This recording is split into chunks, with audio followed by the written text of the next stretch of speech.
Todo comenzó el 9 de abril de 1948, cuando ocurrió el Bogotazo.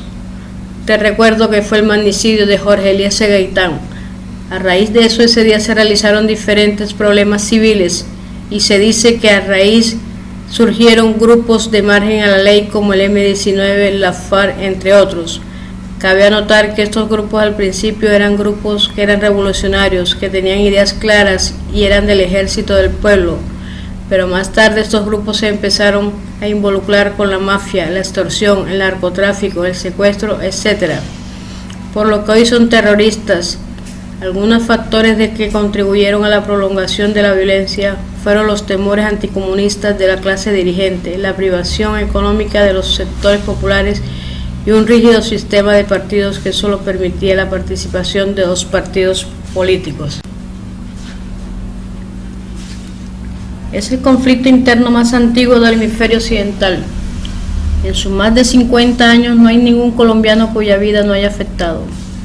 Las cifras lo dicen todo: más de 260.000 muertos, decenas de miles de desaparecidos, casi 7 millones de desplazados, violaciones, secuestros e incontables tragedias personales. Pero ¿cómo comenzó este conflicto?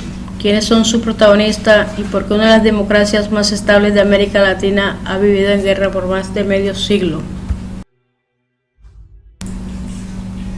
Cuando se preguntan en las calles de las ciudades y en el campo, las causas que dan muchos colombianos son recurrentes: la falta de empleo, la desigualdad y las oportunidades, la concentración de la riqueza y la injusticia social, la falta de tolerancia, la indiferencia y la corrupción política son una de las causas del conflicto armado.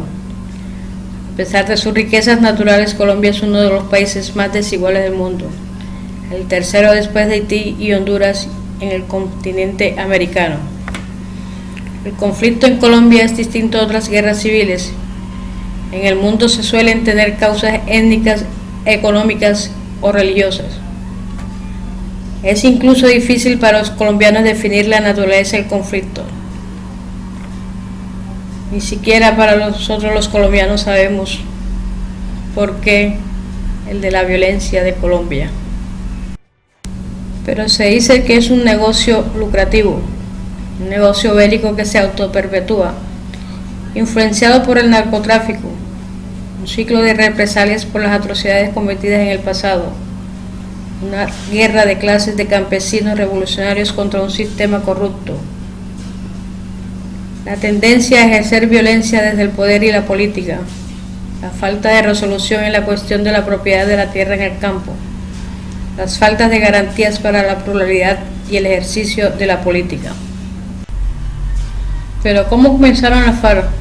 ¿Cuáles fueron sus orígenes?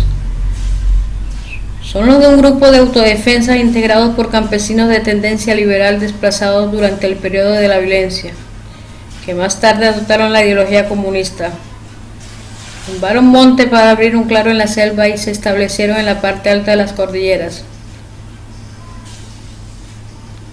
Hacia 1964 estos campesinos comunistas se habían concentrado en una de las zonas de la cordillera en el centro del país, un pueblo llamado Marquetalia en el departamento del Tolima. Las zonas de guerrillas eran imaginadas o representadas como zonas de dominio de la libertad. En Marquetalia habían constituido una suerte de república independiente, conformada por unos 50 hombres que pelearon durante la violencia junto a sus familias. Era una de las más de 100 bandas armadas que rechazaron la posibilidad de movilizarse tras ese conflicto y que tenían un razonable poder político y militar. A la cabeza de este grupo estaba Manuel Marulanda Vélez, alias Tiro Fijo, un combatiente formado por las guerrillas liberales de inicio de los años 50, quien más tarde se convertiría en el primer jefe de la FARC. A finales de esa época, el surgimiento de grupos paramilitares de derecha alentados por sectores de las Fuerzas Armadas y algunos terratenientes, empresarios y políticos, así como narcotraficantes, profundizaron la violencia del enfrentamiento armado. Además de enfrentarse con la guerrilla, asesinaron a campesinos y dirigentes sociales. Por esta misma época comienza a tener más y más influencia el narcotráfico en el conflicto armado colombiano, del que progresivamente se van sirviendo tanto los grupos paramilitares como la propia guerrilla. Hacia el año 2000 las FARC alcanzan su mayor capacidad militar con unos 20.000 hombres en armas.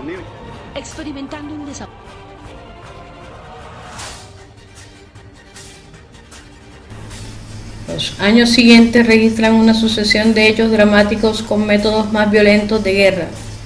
En el caso de la guerrilla se destaca el secuestro mientras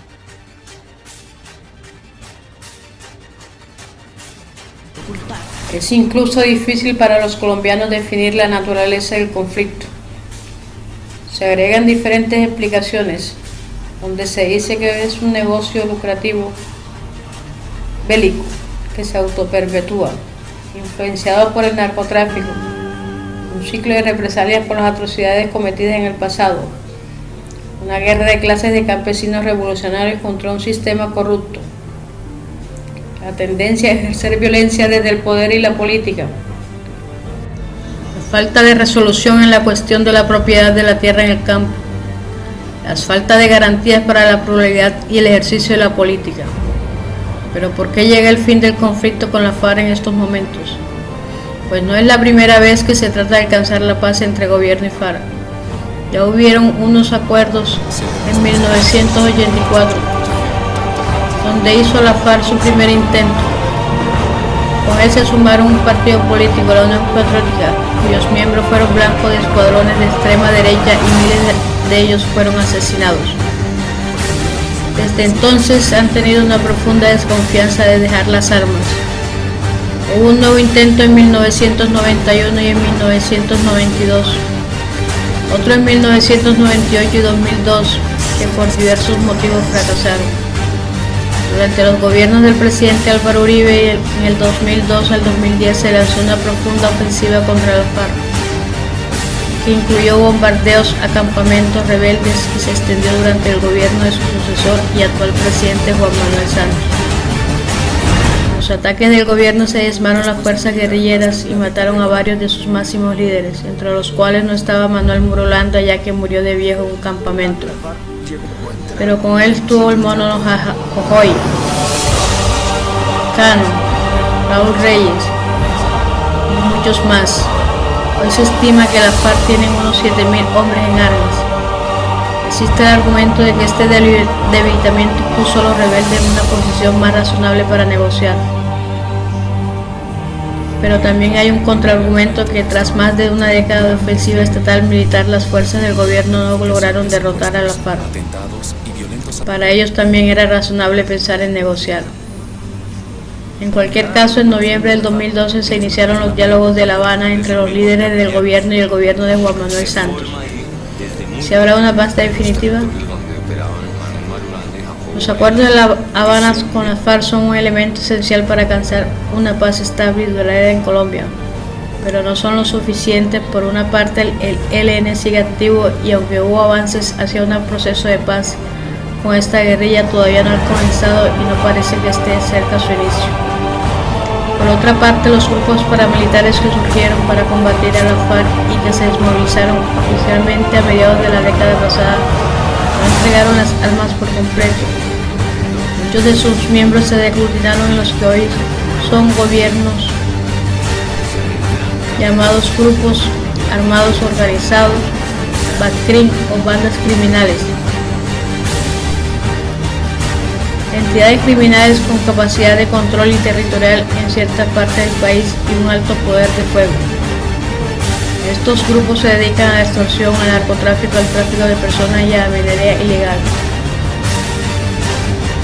Según muchos activistas sociales y defensores de derechos humanos, algunos siguen su rol original como instrumento de la extrema derecha, atemorizando a la población y tratando de callar a los líderes comunitarios.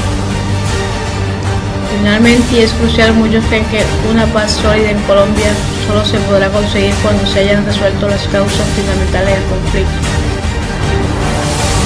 falta de empleo y oportunidades, desigualdad, concentración de la riqueza, injusticia social, falta de tolerancia, indiferencia y corrupción. Todo eso es lo esperado para los acuerdos, para lograr una verdadera paz. Buenas tardes.